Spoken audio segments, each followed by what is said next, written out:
জি, আমরা ভালোবাসা তো মানবীয়, এমনকি মানবেতর প্রাণীদেরও একটা প্রকৃতিগত বিষয়। এটা আমাদের ভিতরে রয়েছে। তো এটার বিভিন্ন দিক রয়েছে। তার একটা হলো আল্লাহর জন্যই ভালোবাসা। আমরা গত কয়েক পর্বে ইসলামী ভ্রাতৃত্ব এবং এ প্রসঙ্গে ভালোবাসার কথাটা আলোচনা করেছি, কারণ ভ্রাতৃত্ব এবং ভালোবাসা কিছুটা পরস্পর জড়িত। জি, তবে কোরআন এবং হাদিসে ভ্রাতৃত্বের পাশাপাশি ভালোবাসা এবং ভালোবাসা ছাড়াও আরও দুটো বিষয় বলা হয়েছে। সেটা হলো আল মুআলাতু ফিল্লাহ ওয়াল মুআদাতু ফিল্লাহ, আল হুব্বু ফিল্লাহি ওয়াল বুগদু ফিল্লাহ। আল মুআলাত মানে হলো বেলায়াত, অর্থাৎ নৈকট্য বা বন্ধুত্ব। জি, আর মুআদাত মানে শত্রুতা। জি, আর হব্ব মানেও একই, ভালোবাসা, আর বুগদ মানেও শত্রুতা বা বিদ্বেষ। জি, এই যে বিষয়টা, এটা কোরআন এবং হাদিসে বারবার বারবার বলা হয়েছে এবং এটার গুরুত্ব অপরিসীম। জি, দর্শকদের আগ্রহ জন্মানোর জন্যই আমরা গুরুত্বটা আগে একটু ইঙ্গিত করে প্রকৃতিটা ব্যাখ্যা করার চেষ্টা করব, ইনশাআল্লাহ। কারণ এর গুরুত্বটা বোঝা দরকার। আমরা আশা করি পরবর্তী আলোচনায় বুঝতে পারবো কোরআন এবং হাদিসে আল্লাহর জন্য ভালোবাসা এটাকে ঈমান বলা হয়েছে, অর্থাৎ এটা ঈমান। জি, আল্লাহর জন্য ভালোবাসা আল্লাহর বেলায়েতের শ্রেষ্ঠ পরিমাপ বলা হয়েছে, জি, মানদণ্ড। জি, 3 নম্বর, আল্লাহর জন্য ভালোবাসা যদি আমরা অর্জন করতে পারি তাহলে মানে আমল অনেক কম করেও অনেক বড় মর্যাদা লাভ করতে পারবো। এই আল্লাহর জন্য ভালোবাসা কাকে? এটা আসছি, আগে আমরা ভালোবাসার গুরুত্বটা বুঝি, অর্থাৎ দর্শকদের আগ্রহ তৈরি করার চেষ্টা করি আমরা যে বিষয়টা কত গুরুত্বপূর্ণ। তাহলে 1 নম্বর হলো এটাই ঈমান। ঈমান, এটাকে ঈমানের মানদণ্ড বলা হয়েছে, এটা না থাকলে ঈমান থাকবে না বলা হয়েছে। জি, এবং এটা আল্লাহর নৈকট্য হাসিলের সর্বশ্রেষ্ঠ মানদণ্ড। 3 নম্বর, ঈমানের মজা এটাতে পাওয়া যাবে। জি, এটা ছাড়া ঈমানের মজা পাওয়া যাবে না। হালাওয়াতুল ঈমান। জি। 4 নম্বর হলো যে এটা যদি আমরা অর্জন করতে পারি, আমল না করে অনেক মর্যাদা পাবো। 5 নম্বর হলো এই আমলটারই অফুরন্ত সওয়াব রয়েছে। সুবহানাল্লাহ। তো এই যে এত বড় গুরুত্বপূর্ণ ইবাদত, এটা কেনই বা এর এত গুরুত্ব দেওয়া হলো, আর কিভাবে এটা আমরা অর্জন করব, এটা আলোচনার আগে আপনি যেটা বলেছেন এটা আসলে লজিক্যালি শুরুর হওয়া উচিত যে এটা কি জিনিস। কি জিনিস? তা আসলে আমরা যদি এই শব্দের যে ফ্রেজটা আল হব্বু ফিল্লাহ, আল্লাহর জন্য, হাদিস শরীফে কখনো কখনো বলা হয়েছে আল হব্বু ফি জালালিল্লাহ, আল্লাহর মর্যাদার জন্য ভালোবাসা। কখনো বলা হয়েছে আল মুআলাতু লিল্লাহ, আল্লাহর জন্য একে অপরের বন্ধুত্ব করা। তো এই আল্লাহর জন্য বন্ধুত্ব বা আল্লাহর জন্য নৈকট্য বা আল্লাহর জন্য ভালোবাসা, এই যে কয়েকটা শব্দ চিন্তা করলে আমরা বিষয়টা বুঝতে পারবো যে ভালোবাসা একমাত্র আল্লাহ ছাড়া আর কিছুই বিচার করে না। দল নিরপেক্ষ, স্বার্থ নিরপেক্ষ, ব্যক্তি নিরপেক্ষ, সব কিছু নিরপেক্ষ, শুধু আল্লাহ দেখে। আমরা বুঝতে পারি এটাই হলো আল্লাহর জন্য ভালোবাসা। অর্থাৎ একজন মানুষ আমাকে কি দিয়েছে অথবা দেয়নি, আমার ভালো বলে অথবা বলেনি, আমার পক্ষে কথা বলেছে অথবা বলেনি, ধর্মীয় মতের পক্ষে অথবা পক্ষে নয়, আমার মাযহাবের পক্ষে অথবা পক্ষে নয়, আমার রাজনৈতিক মতের পক্ষে অথবা পক্ষে নয়, কোনো বিচার না করে, সব বিচারকে সাবঅর্ডিনেট রেখে আমি তার ভিতরে দেখব যে তার ভিতরে আল্লাহ কতটুকু আছেন, অর্থাৎ আল্লাহর দ্বীন কতটুকু আছে, রাসূলুল্লাহ সাল্লাল্লাহু আলাইহি ওয়াসাল্লামের ইত্তিবা কতটুকু আছে। যে পরিমাণে আছে আমি ওই পরিমাণে ভালোবাসি। যে ভালোবাসা আল্লাহর কারণে বৃদ্ধি পায়, অন্য কোনো কারণে বৃদ্ধি পায় না, আল্লাহর কারণে কমে, অন্য কারো কারণে কমে না।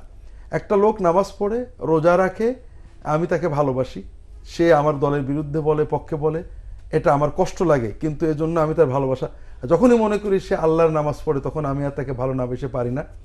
একসময় লোকটা দাড়িও রাখলো, কিন্তু লোকটা আমার দলের বিরুদ্ধে বেশি বলা শুরু করলো, কিন্তু তার ভিতরে ইবাদত একটা বেড়ে গেল, আমার ভালোবাসাও তার জন্য বেড়ে গেল। অথবা লোকটা নেককার ছিল, এখন কিছু কমে গেছে, কিন্তু সে আমার পক্ষে চলে আসছে, আমার ভালোবাসা কমে গেল। যে ভালোবাসা শুধু আল্লাহর জন্য বাড়ে এবং কমে, দুনিয়ার কোনো কারণেই বাড়ে না, কমে না, এই ভালোবাসাটাকে বলা হয় আল্লাহর জন্য ভালোবাসা। মাশাআল্লাহ, আমরা চমৎকারভাবে বুঝলাম স্যার। হ্যাঁ, এরপরে এখানে আমরা আল্লাহর জন্য ভালোবাসার প্রকৃতি নির্ধারণ করতে যে খুব গুরুত্বপূর্ণ কয়েকটা বিষয় বুঝতে হবে। আল্লাহর জন্য ভালোবাসার এত গুরুত্ব কেন, জি, এটাকে ঈমান কেন বলা হয়েছে? দর্শকদের বুঝতে হবে যে নামাজ পড়া কঠিন, জি।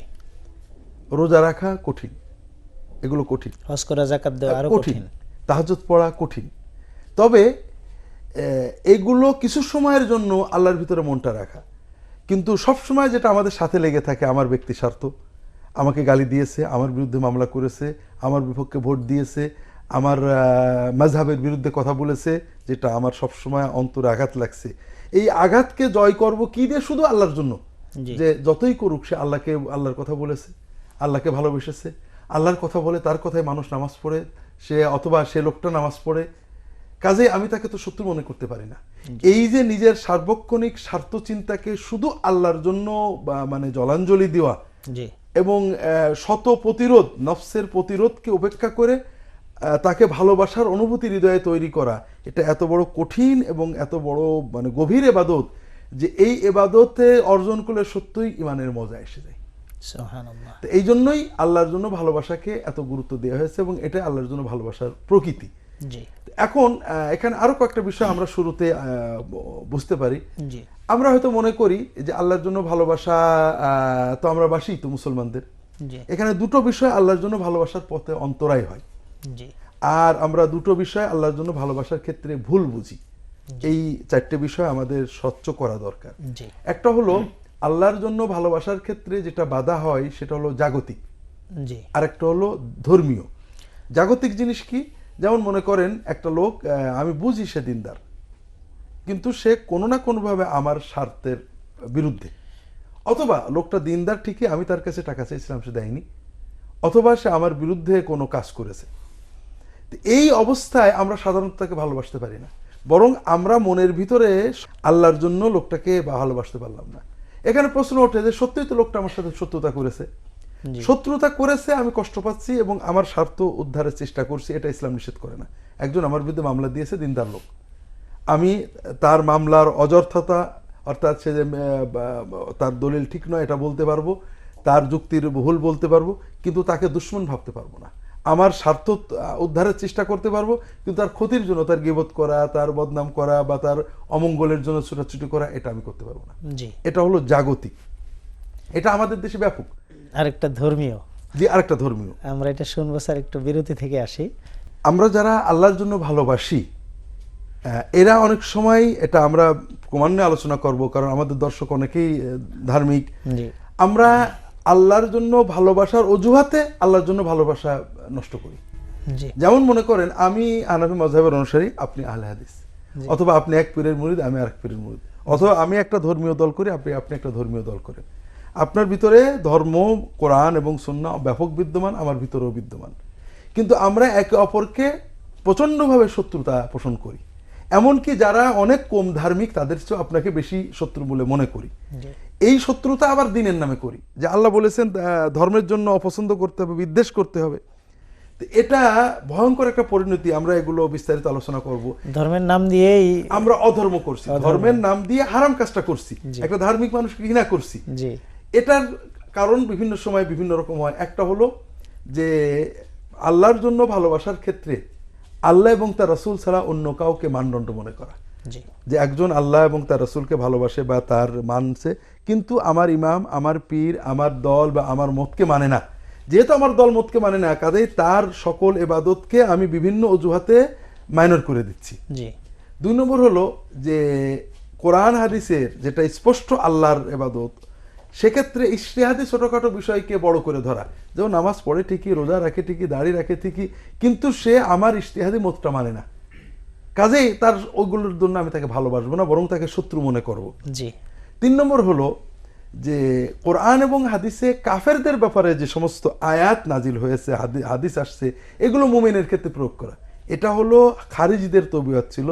আব্দুল ইবনে ওমর রাদিয়াল্লাহু তাআলা আনহু সহিহ বুখারীর হাদিসে বলেছেন, ওরা মুমিনদেরকে ঘৃণা করার জন্য, মুমিনদেরকে কাফের বলার জন্য, ইন্নাহুম ইনতালাকু ইলা আয়াতিন নাযালাত ফিল কুফার ফাজআলুহা আলাল মুমিনিন। আল্লাহ, তারা কাফেরদের ব্যাপারে, যেমন আল্লাহ বলেছেন তোমাদের মা, বাবা, ভাই, বোন যদি আল্লাহর দিনের বিরুদ্ধে যায় তাদেরকে তোমরা বন্ধু বানাবে না। এখন আল্লাহর দিন বলতে সত্য অরিজিনাল দিনটাকে বোঝানো হয়েছে, যারা দিনকে একেবারে অপছন্দ করে কুফরি বেছে নিয়েছে। আমরা দিন বলতে অনেক সময় বোঝাচ্ছি যে ক্ষুদ্র আমাদের নিজস্ব দিনটা বোঝাচ্ছি আর কি, যেহেতু অথবা দিনের একটা অংশকে বোঝাচ্ছে। অর্থাৎ যেহেতু আমি দিনের নামে একটা দল করি, ওই লোকটা আমার দল পছন্দ করে না, কাজে সে দিন বিরোধী। জি, এইরকম একটা প্রবণতা আগের যুগ থেকে ছিল, এটা আমাদের ইসলামী ভ্রাতৃত্বের পথে অন্তরায় হয়ে দাঁড়ায়। জি, তো এইভাবে অনেকগুলো অন্তরায়কে ওভারকাম করে যদি আমরা আল্লাহর পথে ভালোবাসা অর্জন করতে পারি, তাহলেই আমরা এই মহান এবাদতটা করতে পারবো, যেটা আমরা প্রথমেই বলেছিলাম যে আল্লাহর জন্য ভালোবাসাটাই কিন্তু ঈমান, এবং রাসূলুল্লাহ সাল্লাল্লাহু আলাইহি ওয়াসাল্লাম এটা বলেছেন। এই বিষয়টি যদি স্যার আমাদেরকে আরেকটু পরিষ্কার করতে, জি। যে আল্লাহর জন্য ভালোবাসাটাই ঈমান। ঈমান, এটা রাসূলুল্লাহ সাল্লাল্লাহু আলাইহি ওয়াসাল্লাম সহিহ মুসলিমের হাদিসে আবু হুরায়রা রাদিয়াল্লাহু তাআলা আনহু বলছেন, রাসূলুল্লাহ সাল্লাল্লাহু আলাইহি ওয়াসাল্লাম বলেছেন, লা তাদখুলুল জান্নাতা হাত্তা তুমিনু, তোমরা জান্নাতে যেতে পারবে না যতক্ষণ না তোমরা ঈমানদার হবে। এটা আমরা সবাই জানি। এরপরে রাসূলুল্লাহ সাল্লাল্লাহু আলাইহি ওয়াসাল্লাম বলছেন, ওয়ালা তুমিনু হাত্তা তাহাব্বু, তোমরা যতক্ষণ না পরস্পরকে ভালোবাসবে ততক্ষণ ঈমানদারই হতে পারবে না। অর্থাৎ ভালোবাসা ছাড়া ঈমান হয় না। এবং এটা বাস্তব যে আল্লাহর জন্য একজনের ভিতরে ঈমান দেখার পরও আমি তাকে ভালোবাসতে পারছি না অন্য কোনো কারণে, তার মানে আমার ভিতরে ঈমান আসেনি, তাহলে এটা ঈমানের মানদণ্ড হয়ে গেল। মানদণ্ড হয়ে গেল। এরপরে রাসূলুল্লাহ সাল্লাল্লাহু আলাইহি ওয়াসাল্লাম বলছেন যে তোমরা যদি অন্তত পরস্পরে সবসময় সালাম দিতে থাকো, তাহলে অন্তত ন্যূনতম ভালোবাসাটা তোমাদের ভিতরে এসে যাবে। অন্য হাদিসে রাসূলুল্লাহ সাল্লাল্লাহু আলাইহি ওয়াসাল্লাম বলছেন, ইন্না আওসাকা, আব্দুল্লাহ ইবনে আব্বাস রাদিয়াল্লাহু তাআলা আনহু থেকে বর্ণিত হাদিস, সহিহ হাদিস, তাবারানী riwayat করেছেন, ইমাম শেখ আলবানী এবং অন্যান্যরা সহিহ বলেছেন। আমাদের জালালউদ্দিন সুয়ুতী রাহিমাহুল্লাহ সহিহ বলেছেন জামে সগীরে, ইন্না আওসাকা উরাল ঈমান আইয়ুহিব্বা রাজুলু লিল্লাহি ওয়া ইয়াবগাদা লিল্লাহ, ঈমানের সবচেয়ে শক্ত রশি হলো, যে রশি ধরলে ঈমান আর কখনো নষ্ট হবে না, সেটা হলো আল্লাহর জন্যই ভালোবাসতে হবে, আল্লাহর জন্যই শত্রুতা করতে হবে সকলকে। অর্থাৎ আমার ভালোবাসা এবং শত্রুতার মানদণ্ড আল্লাহ। যার ভিতরে যত বেশি আল্লাহ আছেন তার ভিতরে তত বেশি ভালোবাসা থাকবে। আর যে আল্লাহর মোটেও নেই, যে আল্লাহকে মানেন না, যে তার রসুলকে মানেন না, তার সাথে আমার পূর্ণ দুশ্মনী থাকবে। আর যে আল্লাহকে অল্প মানেন, রসুলকে অল্প মানেন, তার অল্প দুশ্মনী থাকবে, বাকিটা আমার ভালোবাসা থাকবে। আল্লাহর জন্য ভালোবাসাটাই মানদণ্ড। জি, আসলে সাধারণত আমরা জানতাম বা আমাদের ধারণা যে আল্লাহ তাআলাকে ঈমান রাখলে আল্লাহর জন্য ভালোবাসা হয়, আল্লাহকে হুসনে জন না, করা। এখানে বুঝতে হবে কিন্তু মানুষকে বা অন্য মানুষকে সৃষ্টি- আল্লাহ না, আপনাকে তো এখানে খুব সহজে বুঝতে হবে যে একটা মানুষ ঈমানের দাবি করছে, তার ভিতরে আল্লাহর দিন কম বেশি আছে, আমি তাকে দুশমন মনে করছি, তার মানে আমার ভিতরে ঈমান নেই। অর্থাৎ একজন লোকের ভিতরে আমি রাসূলুল্লাহ সাল্লাল্লাহু আলাইহি ওয়াসাল্লামের কোনো না কোনো আলামত পাচ্ছি, অথচ নবীজির এই আলামতটা আমার কাছে বড় হলো না, অথবা আল্লাহর আলামতটা আমার কাছে মূল্যহীন। যার ভিতরে এই আলামত নেই সে আমার কাছে ওর চেয়ে বেশি প্রিয় হয়ে গেল। জি, এটা প্রমাণ করে আমার ভিতরে আসলে ঈমানের দাবি মিথ্যা। এই জন্যই আল্লাহর জন্য ভালোবাসা আওসাকা উরাল ঈমান, মানে ঈমানের সবচেয়ে শক্তিশালী রশি, জি, যে রশি ছেড়ে না, ছেড়ে না। সেটা হলো আল্লাহর জন্য ভালোবাসা, আল্লাহর জন্য দুশ্মনী করা। কিভাবে? এখানেও আমরা ভুল করি। আল্লাহর জন্য দুশ্মনী বলতে মুসলমানদের সাথে দুশ্মনী করি। মুসলমান একজন অমুসলমানের চেয়ে আমাদের কাছে অধিক দুশ্মন হয়ে যায় রাজনৈতিক কারণে, ধর্মীয় কারণে। এটা হলো আল্লাহর জন্য ভালোবাসার অর্থ, যার ভিতরে, এটা ইমাম আবু হানিফা রাহমাতুল্লাহ আলাইহি এটা ব্যাখ্যা করেছেন, আমরা ক্রমান্বয়ে এটা বলবো, ইনশাআল্লাহ। যে ব্যক্তি কাফের তার সাথে তোমার তাবাররু থাকবে পূর্ণ, জি, আর যে ব্যক্তি মুমিন তার ভিতরে ঈমানের মান অনুযায়ী তোমার ভালোবাসা এবং পূর্ণতা থাকতে হবে। যার ভিতরে যতটুকু ঈমান আছে তোমার, তাকে যদি এমন হয় যে ঈমানের পরিমাণে, আমলের পরিমাণে তোমার ভিতরে ভালোবাসা নেই, তার ভিতরে ঈমান আমল আছে, কিছু ভুল আছে, তুমি কিছু ভুলের কারণে বেশি ঘৃণা করছো, অনেক আমলের কারণে অল্প ভালোবাসছো, তাহলে বুঝতে হবে তোমার এই ভালোবাসাটা ঈমানই নয়, আল্লাহর জন্য নয়, অন্যের কারণে হবে। স্যার আলহামদুলিল্লাহ, আমরা বিষয়টি বুঝলাম। আমাদের একটু সম্পূরক একটা প্রশ্ন এখানে থেকে যাচ্ছে। আমাদের অনেকের ধারণা যে আসলে আমরা যারা মানবতাবাদী বলতে চাই, আমরা বলতে চাচ্ছি যে আল্লাহর জন্য দুশ্মনী করা, এটার মানে কি? যে মানুষকে সে কাফের এই বলেই তার সাথে দুশ্মনী করতে হবে, তার দুশ্মনী মানে তার ক্ষতি চাওয়া ইত্যাদি আমরা বুঝে থাকি। এই বিষয়টি যদি আমাদেরকে ক্লিয়ার করতেন। এটা তো মানবতার কথা, যারা মানবতার দুশ্মন, মানবতা বিরোধী, তাদেরকে দুশ্মনী করা মানবতার দাবি না? সকল মানবতাবাদীদের দাবি হলো যারা মানবতার দুশ্মন, যারা আমি যেটাকে ভালোবাসি তার ক্ষতি করে, তার প্রতি তার বিচার আমরা চাইবো, তার শাস্তি আমরা চাইবো, তাদের ধ্বংস আমরা চাইবো। এটা তো মানবতারই দাবি। যে ব্যক্তি মানবতা বিরোধী হবে মানবতার ক্ষতি করবে তার প্রতি আমার অপছন্দ থাকবেই, অপছন্দ থাকাই উচিত। তার মানে বোঝা যায় এক ব্যক্তি মানবতা বিরোধী, আমি তাকে ভালোবাসি, আমি নিজেকে মানবতাবাদী বলে দাবি করি, বলে আমার দাবি ঠিক না।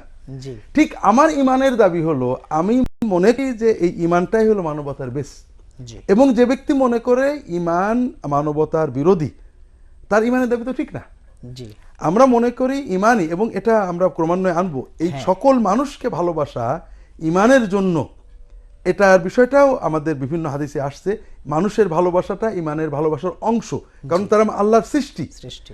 আল্লাহর সৃষ্টি। কিন্তু যে ব্যক্তি মানে যার ভিতরে ইমান নেই, যে আল্লাহকে ঘৃণা করে, রাসূল সাল্লাল্লাহু আলাইহি ওয়াসাল্লাম ঘৃণা করে, যে সকল সত্যকে অস্বীকার করে, তার প্রতি আমার তো দুশমনী, অর্থাৎ আমি তার অপছন্দ করব, তার এই অসত্য প্রীতির প্রতি আমার অপছন্দ থাকবে, এটা খুব স্বাভাবিক কথা, এবং এটাই মানবতা। এটাই মানবতা।